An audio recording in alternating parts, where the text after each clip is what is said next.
Hello and welcome to the Prax Art Gallery. Thank you very much for being part of my restarting drawing journey. If you are new to the channel, don't forget to watch the day 1, 2, 3 videos as it is very basic and a warm up process for drawing. So without any further ado, let's get started with the day 4 on shading.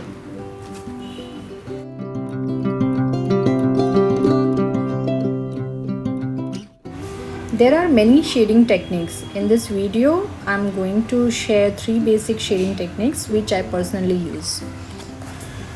So the first one is hatching. In hatching, you have to draw horizontal lines or slanting lines very close to each other. Another one is cross hatching. It is similar to hatching, but you need to cross the horizontal or the slanting lines very close to each other. This technique is very good for the dark shading. Like you can adjust the pressure and you can arrange the dark and the light shading over here.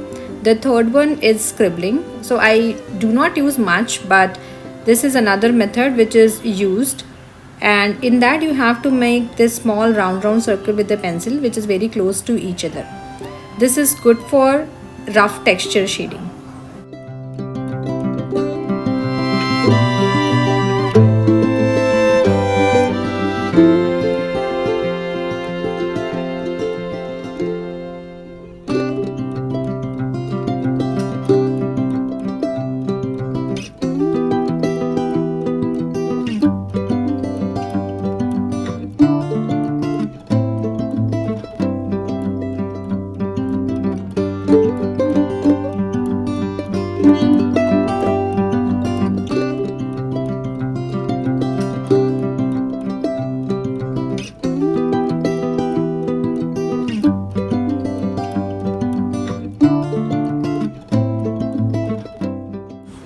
Let's now try to draw a water droplet.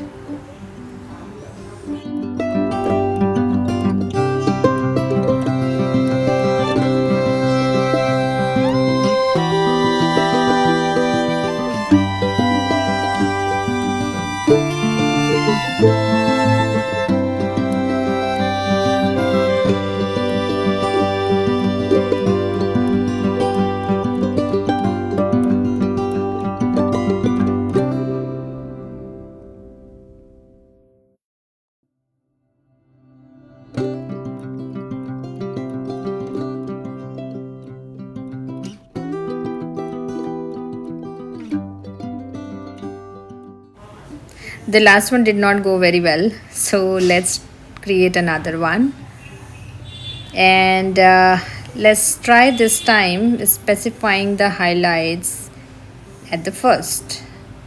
So I'm highlighting over here first, and then I am going to shade. So again over here I'll be shading first the corner in the rounded manner, and then I will be keeping the other side of the circle white so that it can represent that the light is coming over here. I'll give a background as a little shaded so that it can look 3D. Let's see the final result.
So now let's start with the different shape. This time let's create a cube, and we'll shade this. In order to create a cube, you need to create a square, and from the 3 different open corners you can extend that corner, and then connect these corners together. We need to just ensure that the lines are parallel so that the cube will look good. So for the first time, first shading the very front of the cube, and I'm using here the hatching shading technique. First I'm giving a very light shading. Now let's move to the side corner of the cube,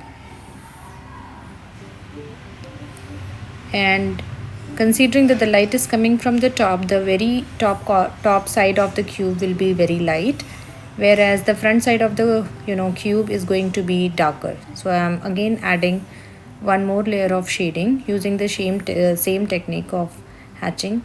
So I'm mixing the hatching and the cross hatching together to get a darker shade over here. And you can see that I have also extended some more shade at the bottom of the paper, which is mainly reflecting the shadow, which will be more dark in nature.